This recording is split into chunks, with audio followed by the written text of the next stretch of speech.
alhamdulillah, at the time when our eyes open, that alhamdulillah, we're still with our loved ones. And he said that with a smile from ear to ear. Then I thought, this is why we do the work that we do. He said we have problems with mice coming into our tents all the time. We have cockroaches. From the weight of the snow that falls in the wintertime, he says it seeps through. We have floods. But he goes, there are people much worse than us. So this is the experiences, but what is beautiful is these sustaining projects. Information coming from Hassan and our beautiful beloved Osama to tell you about some of the projects.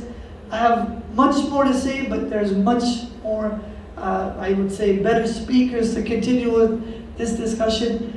What I would invite you to ask and think about is I want you to ask the tough questions today. Don't be shy. Where does the money go? How does it get there? What makes you different from another charity?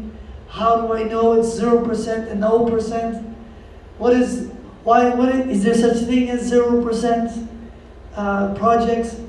Where does your zakat get given to Muslims, non-Muslims? These are in your own right to ask. So please know that alhamdulillah, we are all before Allah and we will answer inshallah before Allah. Jazakumullah khairan. Assalamu alaikum wa rahmatullahi wa barakatuh. Jazakallah khair, Sheikh Saleh, for that touching story. In your booklets on page 3, you'll see what is your why. A lot of us are volunteers, at budget boards.